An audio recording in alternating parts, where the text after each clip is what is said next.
ख्रिस्ट'नि अनजाग्रा लोगोफोर गिबिसिनथारावनो सोरगोआव थानाय आफा इसोरखौ आङो बे समाव हाजासे हामबाय होनदों। बेजों लोगोसे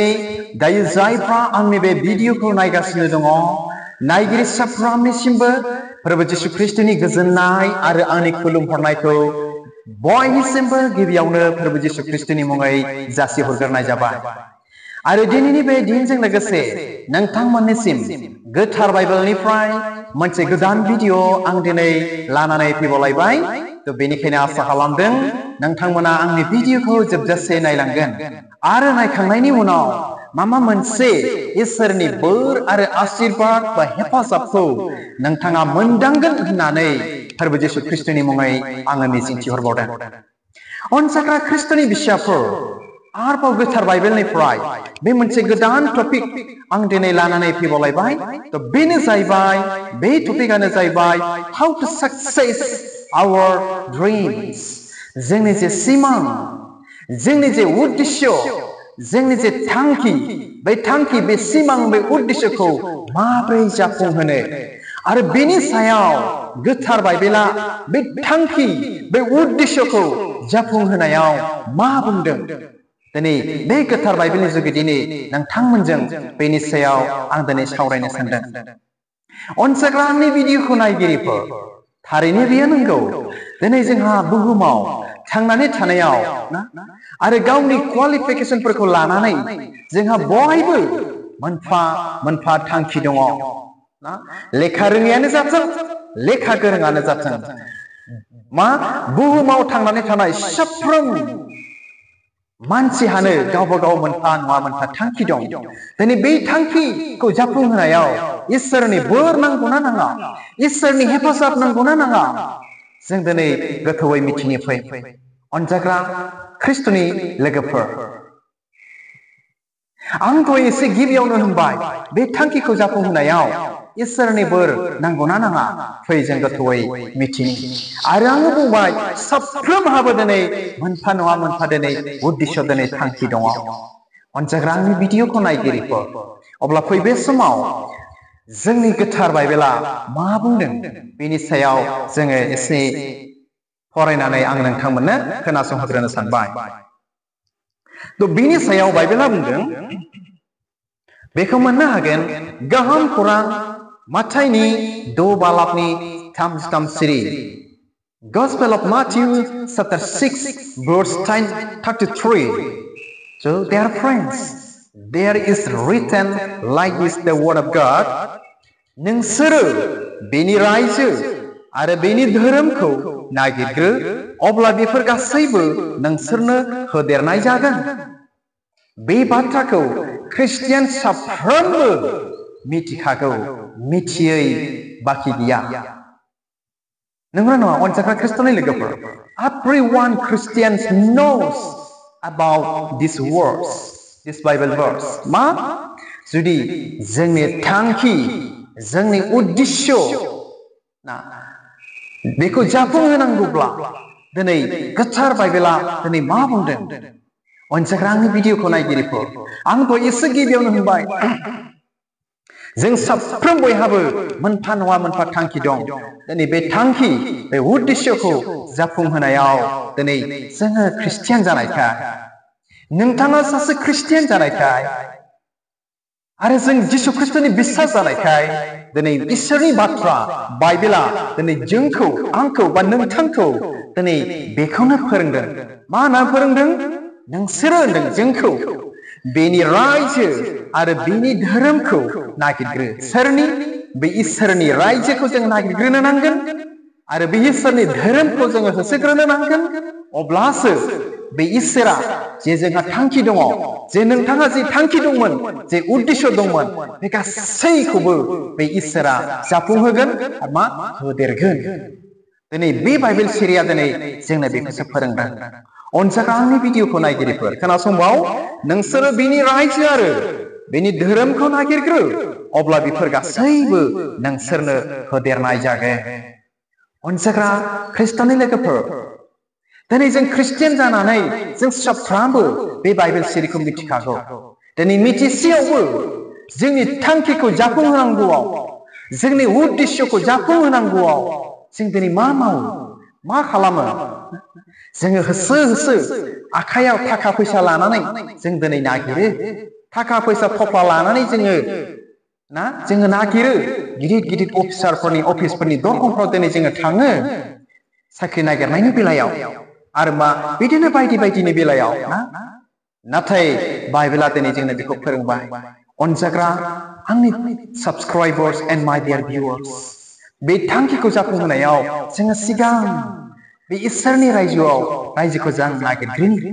इसोरनि धोरोमाव जों थाग्रोनि अब्ला इसोरा बुंदों बेफोर गासैखौ नोंसोरनो होदेरनाय जागोन अब्ला जों मा बेखौनो दिनै कुइसन दोननो सानदों नोंथाङा बा आं बा जों इसोरनि रायजो आरो बेनि धोरोमखौ जों नागिरदोंना जों हास्थायदोंना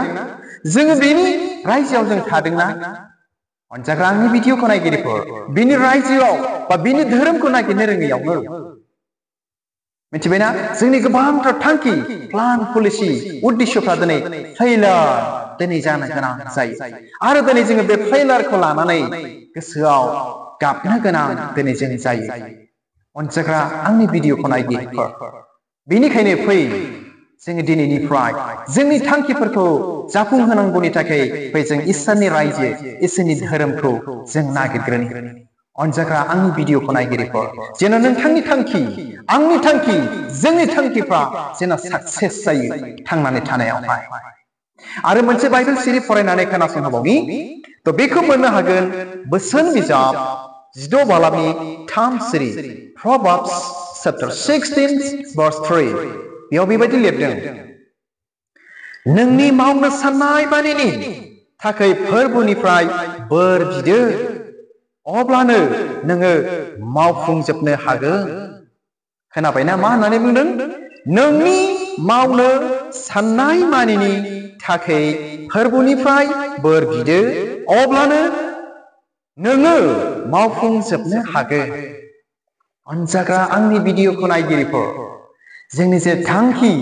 जोंनि जे उद्देश्यखौ जाफुंहोनायाव बेखौ जाफुंहोनांगौनि थाखाय बेखौ साक्सेस खालामनांगौनि थाखाय जोङो मा खालामनो थिनबावदों बे बाइबेल सिरिया फोरबोनिफ्राय बा इसोर जिसु ख्रिस्टनिफ्राय बोर बिनानै लानो थिनबावदों जोंखौ अब्लानो बेबायदि जोङो दिनै बेखौ जाफुंनांगौनि थाखाय बोर बिनानै जुदि जोङो लानो रोंब्लानो मा होननानै बुंबावदों अब्लानो नोङो मावफुंजोबनो हागोन जे जोङो मावनो थांखि लादों बेखौ दिनै जोङो साक्सेस खालामनो हागोन बा मावफुंजोबनो हागोन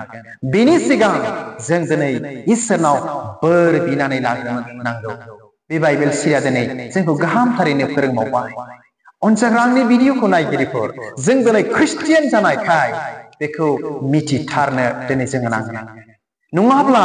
जोंनि जे सिमां जोंनि जे dreams it will be failure in our life मिथिबायना बे जोंनि जिबनाव फेलें जागोन बियो and we have to regret it आरो बेखौ जों उनदाहा खालामनो नांगोन अनजाग्रा आंनि भिडिअखौ नायगिरिफोर दिनैनि गाहाम बाथ्राया बा दिनैनि बाइबेल सिरिफ्रा जोंखौ जोंनि जे थांखि उद्देश्य सिमां नोंथांनि जे थांखि उद्देश्य सिमां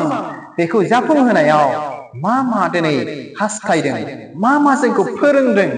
आसा खालामो नोंथाङा खुब गाहामथारैनो बे बाइबेल सिरिनि जुगुदि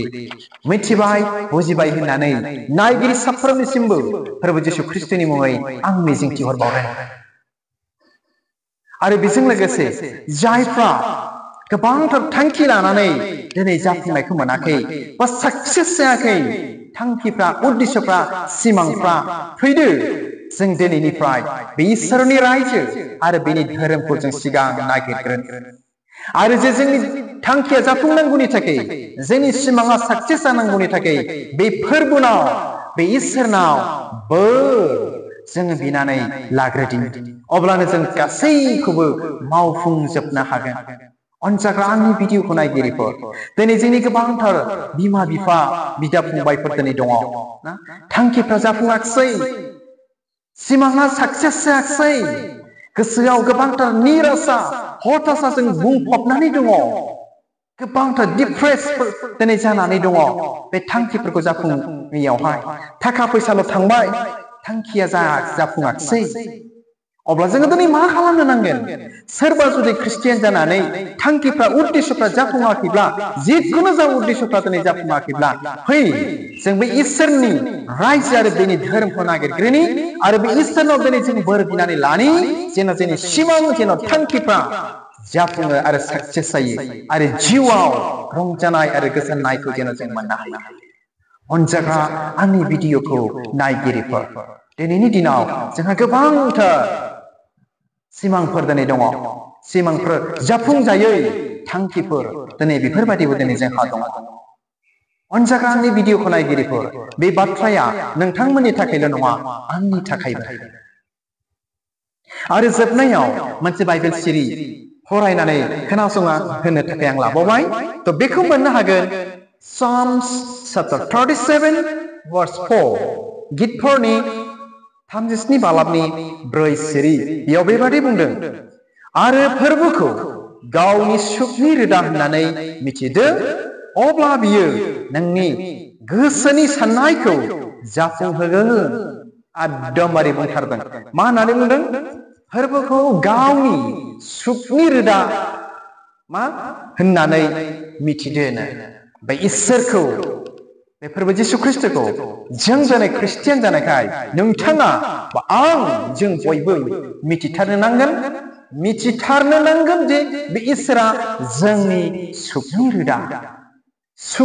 होननानै मिथिथारनो नांगोन एकदमबारे गोसो मोदोम जिउ मेलेमफोरजों जोङो मिथिथारनो नांगोन आरो मा होनदों अब्ला बियो नोंनि गोसोनि साननायखौ जाफुंहोगोन नायदो गोथार बाइबेला दिनै जोंखौ फोरोंखाबाय अब्ला मा होननानै बुंगोननो मा जागोननो जोंनि गोसोनि हास्थायनाय नोंथांनि गोसोनि हास्थायनायफ्रा जे ड्रिम्स नोंथाङा दंमोन जे सिमां उद्देश्य दिनै जोंहा दंमोन दिनै बियो जाफुंगोन होनदों अनजाग्रा आंनि भिडिअखौ नायगिरिफोर नोंथांमोना बेखौ मिथिबायना अब्ला फैदो दिनैनिफ्राय जों जे इसोरखौ खुलुमदों बे इसोरखौ बे जिसु ख्रिस्टखौ गावनि सुखनि रोदा होननानै जों दिनै गोसो मेलेम मोदोम जिउजों जोङो दिनै मिथिनानै लादों